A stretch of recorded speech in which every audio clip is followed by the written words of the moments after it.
Hey folks, welcome back to the farm. I'm not used to having any daylight left when I get home in the afternoon. It's kind of nice. So we're going to get a few things done.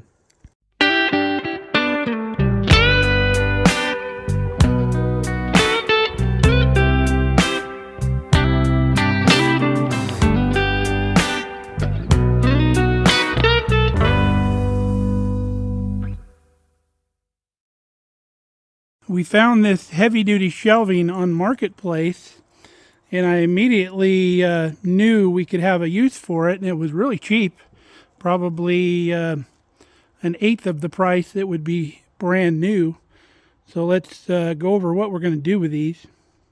Now, I originally thought that we could utilize those in the basement in kind of the utility area for a little more storage of stuff here and there. But getting the tape measure out, neither one of them are going to fit down there. So I immediately thought of some other stuff we could do with them. While we're walking by, we got the plastic on the guinea area here. Came out really nice. You can see the wiggle wire, how it worked. Locks the plastic in there. So the guineas can be in there out of the wind. They've got this little door here uncovered, and then the big door right here that goes into the chicken yard is also uncovered. So if the sun comes out, it won't get 120 degrees in there. Noisy birds. Chickens are all doing really well. Well, another thing we need to do is get in here and put all this junk jaunt stuff away. Junk jaunt was right before harvest, so we did not have time to get this stuff put away where we wanted it. But this is the area where I'm going to put the shelving over here. This is my meat processing area here. When we do a hog here on the farm and deer and stuff like that, this is kind of my meat processing corner over here. Obviously, we tidy it up and clean the dust off of everything before we use it. But I have all these totes over here that have all of our clean parts for the grinders and the stuffers and all that. So once we wash them, they don't get dirty, but it takes up my table space over here. So I'm going to put one of those shelving racks right here to put these tubs on and some other stuff over here in the meat processing area. Now, the other thing I need some shelving for is my beekeeping equipment. There's also some more in the shop that I need to get out of there. And I thought about back here behind the camp trailer, I could move this roofing here and maybe put it in this corner, or I could put it right here next to the tractor, but I'd rather leave some room here. This is our John Deere B tractor here under cover. So I'm kind of leaning more towards this area over here. I may just move this barrel over there in the corner that holds all of our T-posts, and then I can put it right here, and I can even kind of attach it to the wall so it's not falling over. So let's go get those and bring them into the barn. Another project that's coming up, I don't have near enough lights here in the barn. I want to put more lights all the way down there and maybe a couple more on this side to light this up a little bit better in there. It doesn't look like it now, but it stays dark back in the back there. So I'm thinking with the curve of the barn wall here, because this is actually a Quonset, but I call it a barn. I think our shorter rack will work better here because back there is a flat wall and this tall one can go all the way against the wall. Here it would be sticking out too far. So let's get the short one back there, see how it looks.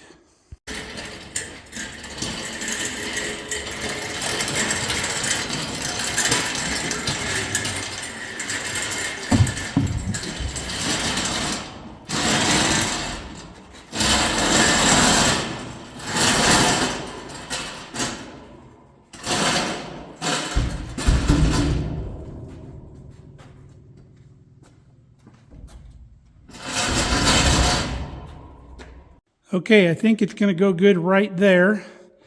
That leaves good walking space here so we can get at this table. So let's get this thing loaded up.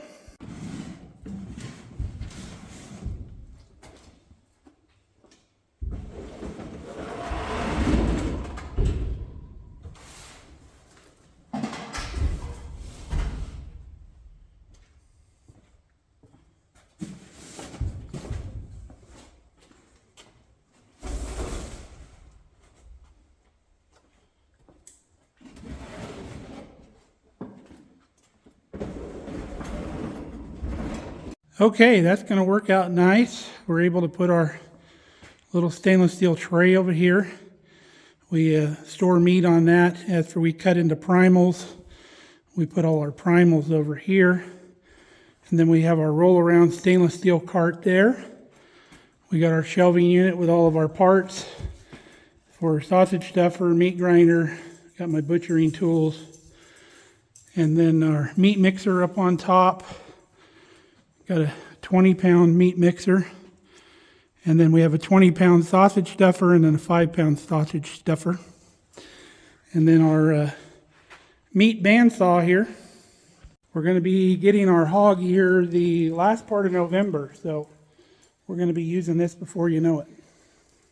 Well, let's go clear the other spot for the other shelf, and then we can store all of our bee equipment.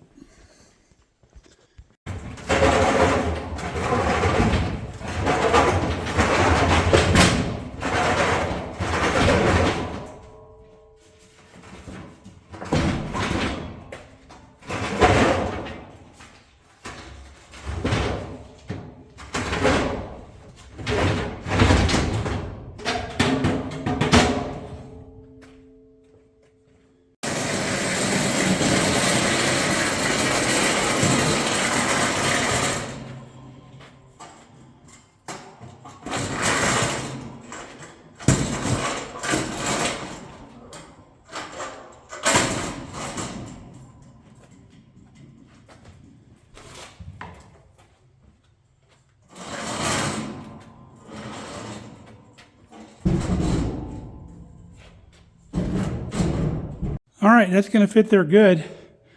We'll come through with like a big washer and a screw and screw into this stud here, and that'll keep our shelf from falling over.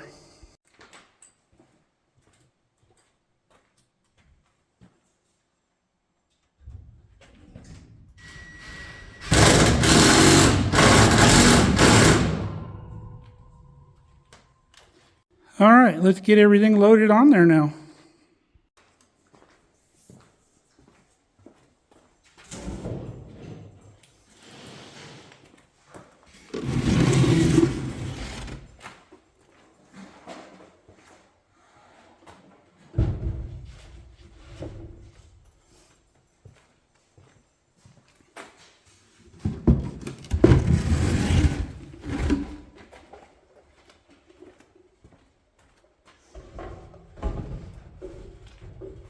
All right, now I got some stuff in the shop I need to bring out here to put on that shelf too.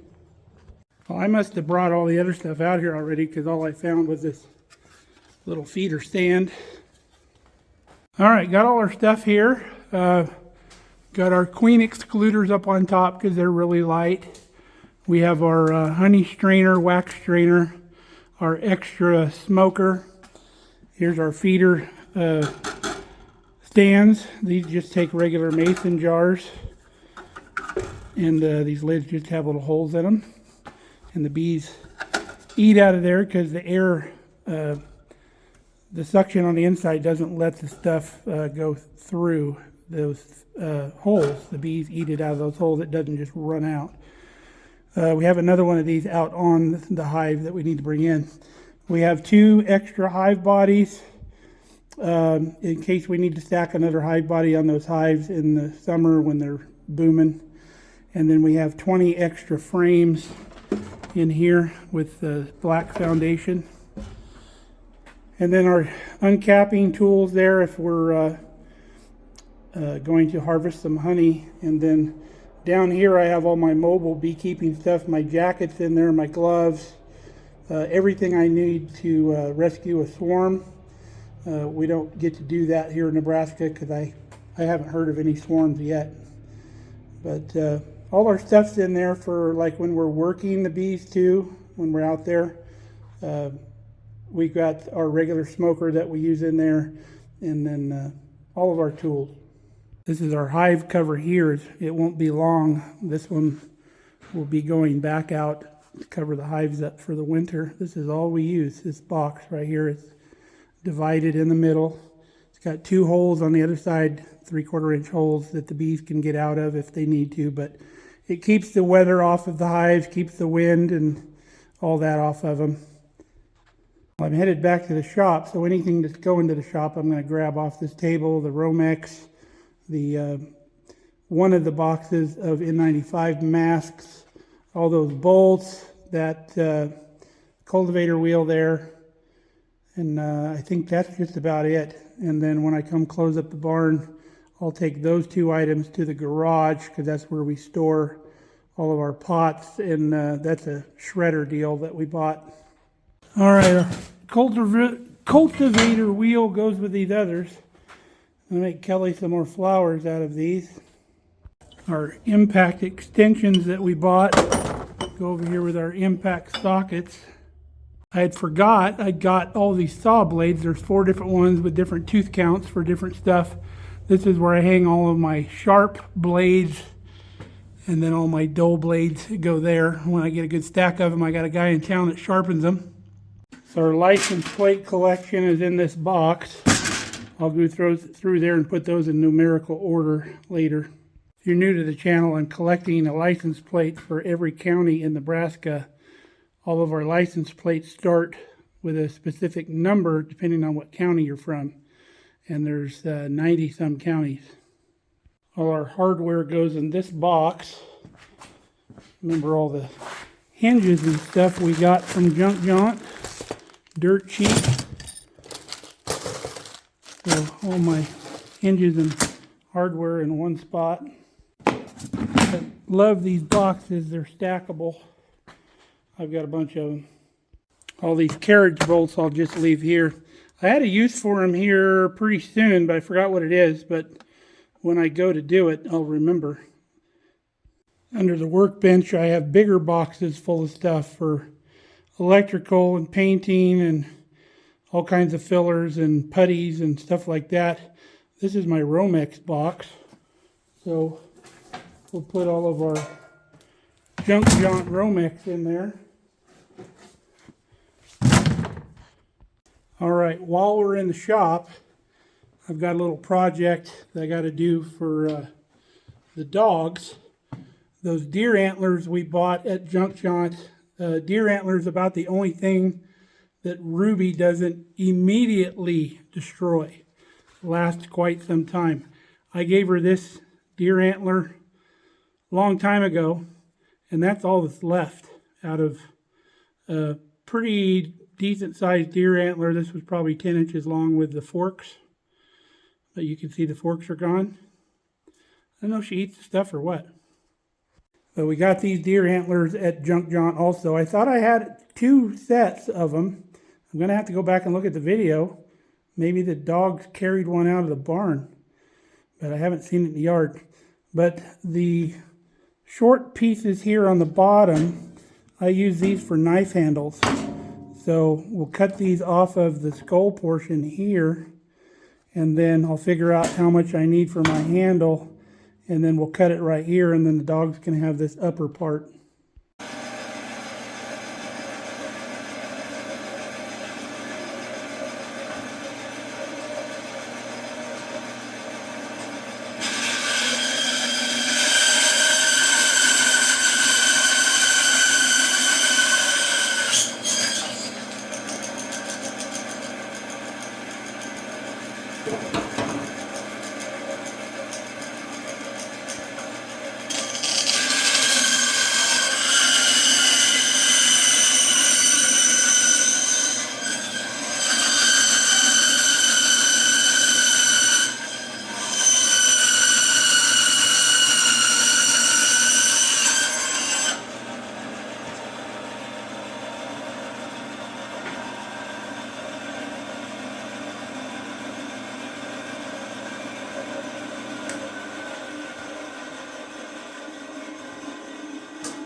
We'll clean those up later, but that's about the perfect size for a knife handle. We just trim all this off at here. There's our other one. Perfect. Here's the parts we'll give to the dogs right here. They're good fresh antlers. They'll gnaw on these for a long time. They're good and hard. All right, we're going to go close up the barn, grab those pots, take them to the house. Got our pans stored in here with all of our other pans and canners and such. Well, we're chipping away at it now that harvest is over, playing catch up, and then got so much more stuff to do. I've got stuff that I've been gathering. I got to hang that hose reel that we bought at Husker Harvest Days. I still got to put that ventilation fan in the greenhouse, and that's on top of all the other projects I got going on with the Cub and the Model E refurbish and all that. But that's inside shop work that we can do this winter. So still got to get my wood rack in there full of firewood for the wood stove in the shop so we can actually work out there.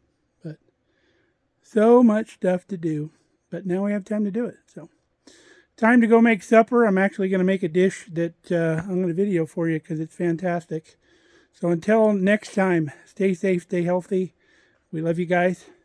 Come back and see us here at the farm.